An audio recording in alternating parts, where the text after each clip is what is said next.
የአማራ ብሔራዊ ንቅናቄ አብን በተያዘው ሳምንት የኤርትራን ሀገርነት አስመልክቶ ያወጣው መግለጫ ዛሬም በመነጋገሪያነቱ ቀጥሏል። ንቅናቄው የኤርትራ ሀገርነት ምስረታ ላይ የቅቡልነት ጥያቄ አለኝ ብለዋል። ይህን ተከትሎ የኤርትራ መንግስት ቃል አቀባይ የማነ ገብረ መስቀል በስም ባይጠቅሱም የማይታለፍ ቀይ መስመር ነው ብለውታል። ሌላኛው የአብን አመራር በሚዲያ ቀርበው ማብራሪያቸውን ሰጥተዋል። አብን የለኮሰው እሳትና ሊቃኑ ያቀጣጠሉትን ሰሞነኛ ጉዳይ እንዲያሰናድተነዋል። አብረን እንቆይ።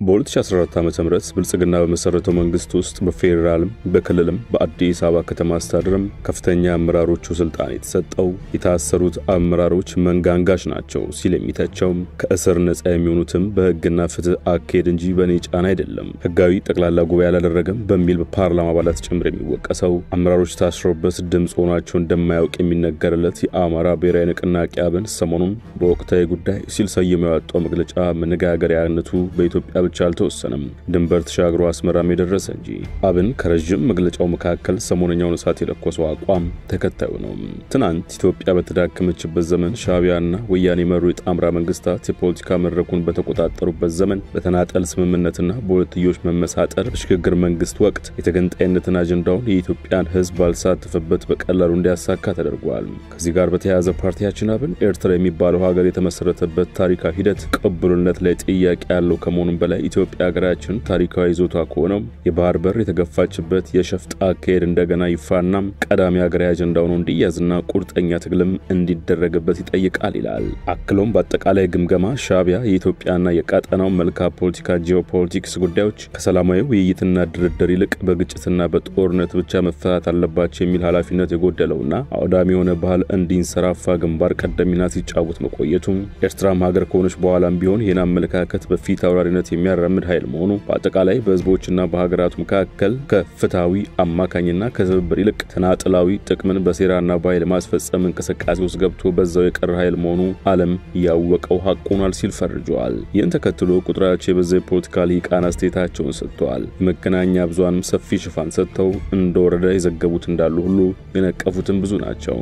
በተለይ ነቀፌታውን ተከትሎ እንደተለመደው የኢኖቬሽንና ቴክኖሎጂ ሚኒስትሩና የንቅናቄው ሊቀመንበር በለጠ ሞላ ለነቀፌታዎቹ አስተያየታቸውን በፌስቡክ ገጻቸው አስፍረዋል። ቁንጮ ባንዳዎች አለቀሱ፣ የባንዳዎች ጩኸትም ተበራከተ ሲሉ ባሰፈሩት ጽሑፍ ያወጡትን መግለጫ ተከትሎ አስቀድመውም ቢሆን ባንዳዎች ሲሉ የጠሯቸው አካላት ክፉኛ እንደሚያማቸው እናውቅ ነበር ብለዋል። ለቅሶ ተቀምጠዋል ሲሉም ጽፈዋል። የጊዜ ጉዳይ ካልሆነ በቀር የባህር በር ጉዳይ የሚፈጸም ፍትህ እንጂ የማይፈጸም ከንቱ ምኞት አይደለም ሲሉ ተናግረዋል። አብን ይህን መግለጫ ካወጣ በኋላም አብን ብለው በስም ሳይጠቅሱ ምላሽ ሰጡት ደግሞ የኤርትራው ማስታወቂያ ሚኒስትር የማነ ገብረ መስቀል ናቸው። ቃል አቀባዩ ኢትዮጵያ ፖለቲከኞችና የፖለቲካ ቡድኖች የሚያራምዱት የሉዓላዊ ጎረቤት አገርን ግዛት የመቆጣጠር ፍላጎት ሊታሰብ ወይም ሊታለፍ የማይችል ቀይ መስመር ነው በማለት በማህበራዊ ትስስር ገጻቸው ላይ ጽፈዋል። የኢትዮጵያ ፖለቲከኞችና የፖለቲካ ቡድኖች የጎረቤት አገርን ግዛት የመቆጣጠር አጀንዳቸውን የሚያንጸባርቁት ሲያሻቸው በወታደር ኃይል በማስፈራራትና ሌላ ጊዜ ደግሞ ታሪካዊ ወይም ህጋዊ የሚሏቸውን ምክንያቶች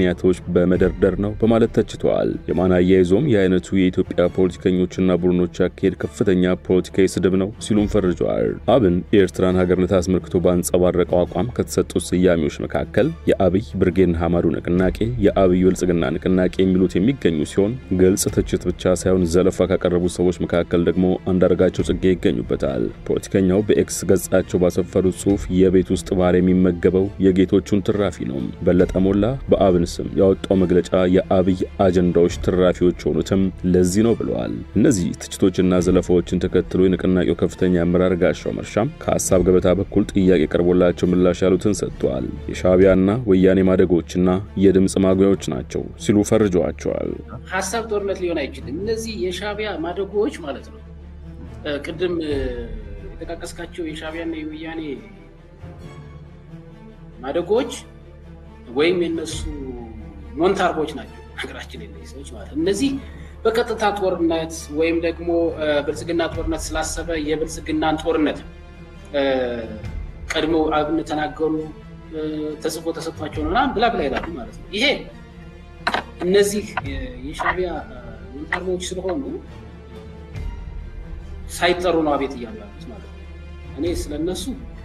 ካሉን ስለማልቆጥራቸው የሰሜን ኢትዮጵያ ጦርነት የሚካሄድበት ጊዜ ኤርትራንም ሆነ ሻዕቢያን በዚህ መልኩ ተችታችሁ አታውቁም አሁን ምን ሐሳብ አስቀየራችሁ ለሚለው ጥያቄ በሰጡት ምላሽ ሻዕቢያ አማራን ለመበታተን ታጣቂዎችን ያሰለጥናል ሰርጎ ገብ ያሏቸውን አካላት ያሰማራል ሲሉ ወንጅለዋል ለወንጀላቸው ግን ማስረጃ ሲያቀርቡ አልተስተዋለም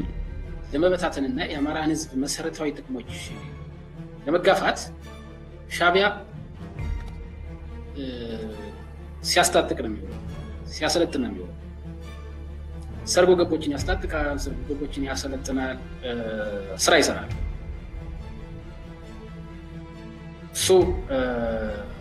እኛ አይደለም ተጠያቂነት መውሰድ ያለብን ማለት ነው መጀመሪያ ነገር እንደ መልካም ጎረቤት በሰላም ስለመኖር በሰላም ገብቷል የንግድ ልውውጥም የፖለቲካ ስራም እየሰሩ በዲፕሎማሲ መኖር ይቻላል ነገር ግን ሻዕቢያ የሚወስዳቸው እንቅስቃሴዎች ግን ነገሮችን እንዳበላሻቸው መረዳት ይቻላል የአማራ ብሔራዊ ንቅናቄ አብንን በተመለከተ ከጥቂት ሳምንታት በፊት አካይጇለው ያለው ጉባኤ ህገወጥ መሆኑን የሚጠቅስ ጽሑፍ የቀድሞ ሊቀመንበሩና የፓርላማ አባሉ ደሳለኝ ጫኔ መናገራቸው ይታወሳል ለዚህ ትችት ጋሻው መልስ ሰጥተውበታል ከጋሻው ምላሽ በፊት ግን የደሳለኝን ጽሑፍ እዚህ እናስታውሰው የቀድሞ ሊቀመንበሩ አብን በምርጫ ቦርድ በህግ ባይሰረዝም እንኳን በተግባር ግን ጉባኤ እንዳያካሄድ ተደርጎ ሰቆቃዊ ሞት እንዲሞት የተደረገ ፓርቲ ነው ሲሉ ህልው እንዳልሆነ በይነውት ነበር ተሿሚው ሲሉ የጠሩት አንጃ ከሄድሁት ያለው ጉባኤ ለመጥራት የሚያስችለው አካል ብሔራዊ ምክር ቤቱ ወይም ማዕከላዊ ኮሚቴ ውሳኔ ያላሳለፈበት ጉባኤ አዘጋጅ ያልሰየመበት ማዕከላዊ ኮሚቴ ውሳኔ እንዲያስተላልፍም በአግባቡ ስብሰባ ያልተጠራበት አብዛኞቹ የጉባኤው ተሳታፊዎችን በፓርቲው መዋቅሮች የማይታወቁና ያልተወከሉ አዳዲስ ፊቶች መሆናቸውን ከወጡ ፎቶዎች ተረድቻለሁ ያሉ ሲሆን የፓርቲው አባል መሆን አለመሆናቸውን ግን ከጥርጣሬ በጸዳ መንገድ ማረጋገጥ አልቻልኩም ሲሉ ገልጸው ነበር የተደረገው ጉባኤም ሆነ የአመራር ምርጫ ግን እንዳልተደረገ የሚቆጠር ፓርቲውም ህልውና እንደሌለው የሚቆጠር የጥቂት አመራሮች ስልጣንና የጥቅማ ጥቅም ከምግብ ዋስትና ማረጋገጫነት ሴፍቲኔት ፓኬጅ የዘለለ ፋይዳ የሌለው ድርጅት እንዲሆን በተጠና መንገድ ተደርጓል ብለዋል ብዙ ዋጋ ከፍለንበታል በሚሉት ፓርቲያቸው ላይ እንዲህ ያለ የመረረ ግምገማ ለማሳረፍ ያስገደዳቸውን ጉዳይ ሲያስረዱ ደግሞ እንዲህ ይላሉ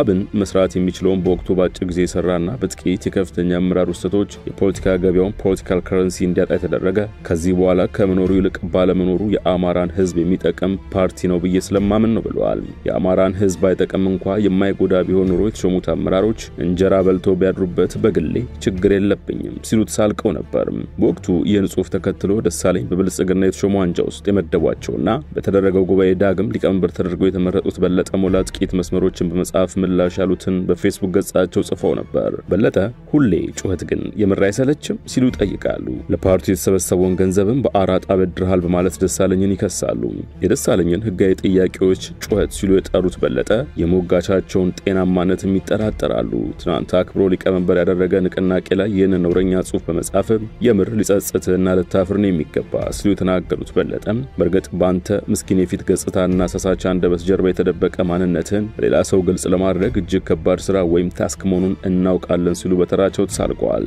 ብዙ ወከባ ፍረጃ እርግማንና ፍራሽ ተልኮን ተቋቁመን ለፈተና ሳንም በረከክ የምንወደውን ተቋማችንን አብንን አስቀጠልን እንጂ በትነነው የምንሄድ የታሪክ ድኩማኖች አይደለንም ሲሉ ለመከላከል ሞክረው ነበር የአማራ ብሔራዊ ንቅናቄ አብን ከፍተኛ አመራሩ ስለ ጉባኤው ህገወጥነትና ስለነ ደሳለኝ ጫኔ ለቀረበላቸው ጥያቄ ምላሽ ሰጥተውበታል ምላሻቸውንም የሚጀምሩት እነዚህ ሰዎች እኮ የአብን አባላት አይደሉም በማለት ነው ምክንያቱም በአብን ደንብ መሰረት አባል ሆኖ ለመቀጠል መዋጮ ማዋጣት ይግድ ይላል በተከታታይ 3 ወራት ያላዋጣ ደግሞ በራሱ ፍቃድ እንደተባረረ እንደሚቆጠር አስረድተዋል ቀጥሎም እንደነ ደሳለኝ ጫኔና በጉባኤው ላይ ጥያቄ ያነሱ ሰዎች የአባልነት መዋጮ ካዋጡ 2 ዓመት አልፏቸዋል ይሉና በዚህ ምክንያት አባል አይደሉ ሲሉ ደምድመዋል እኚህ የአብን አመራር ፓርቲያቸው በሰላማዊ ትግል እንደሚያምን ከመንግስት ጋር መስራታቸው አግባብ መሆኑን የሚቀርብባቸው ትችትንም ከ2 ሰዓት በተሻገረ ቃለ ምልልሳቸው ሲከላከሉ አምሽተዋል ወደ ሸገር ታይምስ ተከታታዮች ለዛሬ አሰናዳላችሁ ጥንቅር በዚሁ ተቋጭቷል ስትከታተላችሁን አመሰግነን ጤና ይስጥልን